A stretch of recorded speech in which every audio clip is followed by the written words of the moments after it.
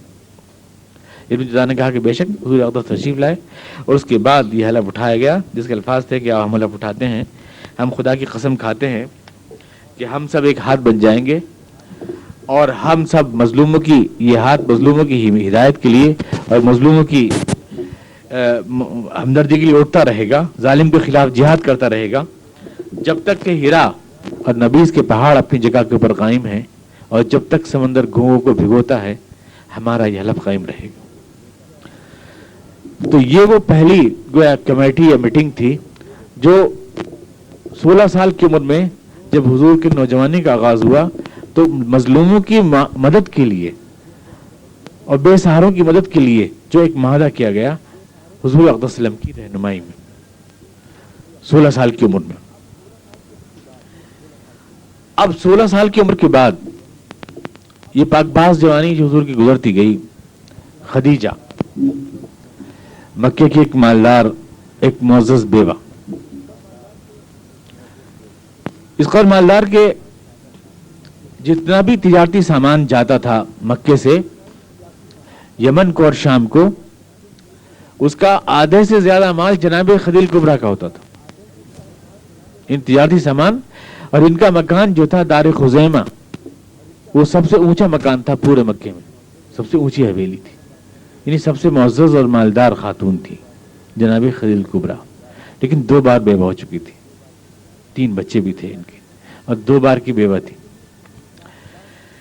تجارت کے لیے کسی راست باز شریک تجارت کی تلاش میں تھی کہ کوئی ایماندار شریک تجارت پارٹنر مجھے مل جائے، پیسہ میں دوں اور کوشش و محنت وہ کرے اور اس طرح سے ہمارا نفع تقسیم ہو جائے.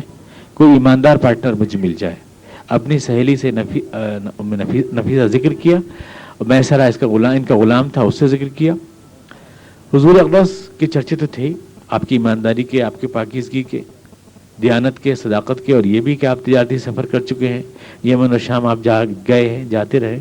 میسرہ نے آپ کا نام پیش کیا خدیجہ کے سامنے کہ الصادق الامین محمد سے بڑھ کر شریف پارٹنر تجارت کے لیے پورے عرب میں تم کو نہیں مل سکتا.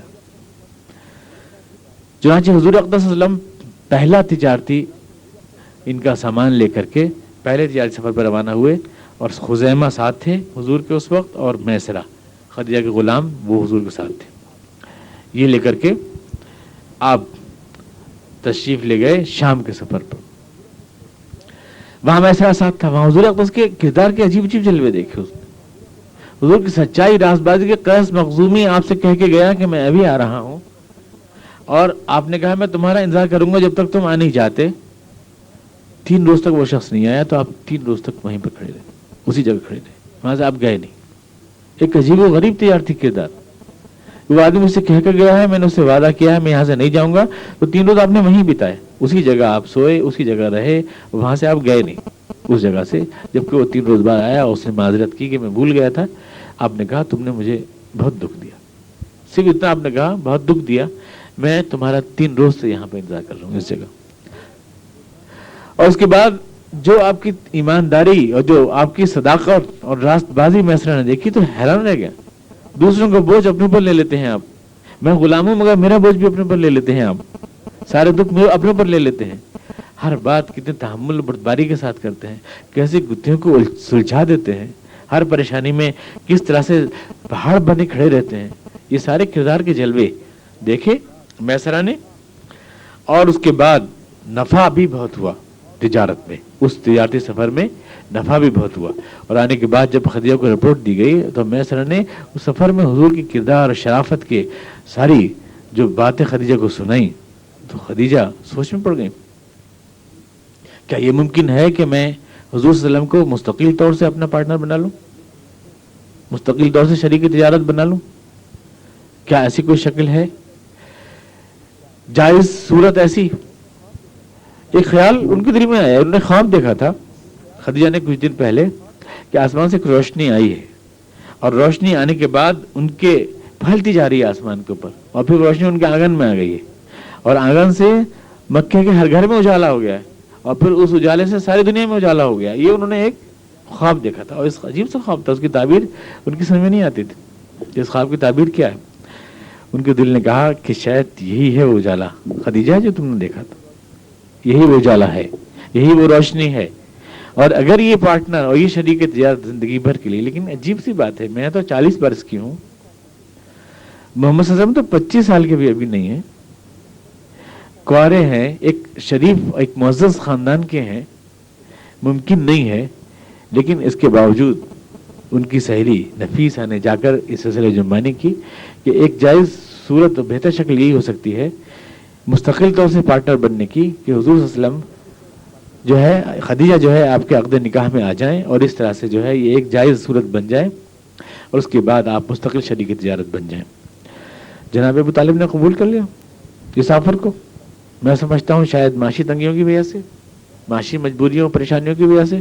بہرحال جو ہے خدیجہ جو تھیں عرب کی مالدار ترین خاتون تھی, چنانچہ اس آفر کو قبول کر لیا. ورقہ بن نوفل نے نکاح پڑھایا, اور اس طرح سے جو ہے حضور اقدس وسلم حضرت خدیجہ کے ساتھ جو ہے وابستہ ہوئے ازدواجی زندگی میں. غیر مسلم حضرات حضور کی تعدد ازدواج کو وہ اعتراض کرتے کہ حضور کی بیویاں بہت سی ہیں, اور بہت کچھ گستاخی حضور کی شان میں کی ہے ان لوگوں نے, اور بہت سی بےہودہ کتابیں لکھی ہیں اس بات کو سامنے رکھ کر کہ حضور کی 12 بیویاں تھیں. اس بات کو سامنے رکھ کر سوامی شدھانند نے بکواس کی. آپ جانتے ہیں اس کے نتیجے میں ایک مسلمان نے مار دیا تھا اس کو. رنگیلا رسول کے نام سے کتاب لکھی, اور ابھی بھی بکواس کر رہے ہیں. اور ابھی حال ہی میں ایک ایسے چھاپی ہے ان لوگوں نے, ہم نے بھی دیکھی ہے, جس میں حضور کے خلاف سخت حرزہ سرائی کی گئی ہے. پچھلے سال میں نے اس کا ایک تعارف بھی اپنے رسالے میں شائع کیا ہے اس کتاب کا. بہت کچھ حضور کے لیے بکواس کی گئی ہے 12 بیویوں کے تعلق سے. اب ذرا غور فرمائیں, 25 سال کی عمر میں حضور صلی اللہ علیہ وسلم کی شادی ہوئی ہے, ایک بیوہ سے جو 2 بار کی بیوہ ہے, اور جس کے 3 بچے ہیں, 40 سال کی عمر سے زیادہ عمر ہے. اور یہی شادی رہی ہے آپ کی جب تک کہ آپ کی عمر 56 سال نہیں ہو گئی.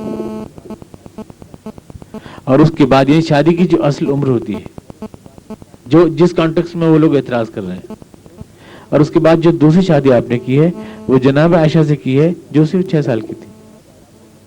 یعنی وہ بھی کیا شادی ہے اگر آپ غور کریں اس معنی کر. اور اس کے بعد باقی جتنی شادیاں وہ گناتے ہیں یہ ساری آپ نے کی ہیں 58 سال سے 60 سال کی عمر کے بیچ میں, یعنی 60 سے اور 63 سال تک کے بیچ میں. ظاہر بات ہے کہ یہ ساری بیوائیں ہیں. اور اس سیاق کو دیکھیں, اس عمر کو دیکھیں, اس کارن حضور کی مصروفیات کو دیکھیں, حضور کی جہاد مصروفیات, تمام امت کی تربیت کی مصروفیات, 36 غزوات و سرایا جو آپ نے کیے, شب و روز اللہ کے آگے رونے اور گڑگڑانے والی مصروفیات, اور اس میں یہ بیوائیں جو 60 سے 63 سال کی عمر میں آپ نے اسلام کے مفاد میں قبائل کے سرداروں کو ساتھ لینے کے لیے آپ نے کی ہیں. کتنے بےہودے اور کس کا بدقماش اور کتنے ملعون ہیں وہ لوگ جو اس سارے سیاق کو نظر انداز کر کے ہمارے حضور کے اوپر کیچڑ چھالنے کی کوشش کرتے ہیں. کتنے کس قدر حق و انصاف سے آری ہیں, کس قدر یعنی سچائی کا خون کرتے ہیں. اس ساری بات کو اگر آپ غور فرمائیں تو اس طرح سے 40 سال کی اس عمر میں حضور صلی اللہ علیہ وسلم کی شادی ہوئی, اور جناب خدیجہ کبریٰ آپ کے نکاح میں آئیں, اور اس کے 2 سال بعد اللہ تعالیٰ نے آپ کو ایک صاحبزادے جناب قاسم عطا فرمائے. اگلے حالات انشاءاللہ اگلے درس میں جمعے میں آپ کے سامنے بیان ہوں. اللہم صلی علی محمد وعلی آل محمد کما صلیت علی ابراہیم وعلی آل ابراہیم مجید. اللہم بارک علی محمد وعلی آل محمد کما بارکت علی ابراہیم وعلی آل ابراہیم انک حمید مجید. ربنا اننا ظلمنا انفسنا وان لم تغفر لنا وترحمنا لنكن من الخاسرین. سبحان ربک رب العزة عما یصفون وسلام علی المرسلین والحمد للہ رب العالمین.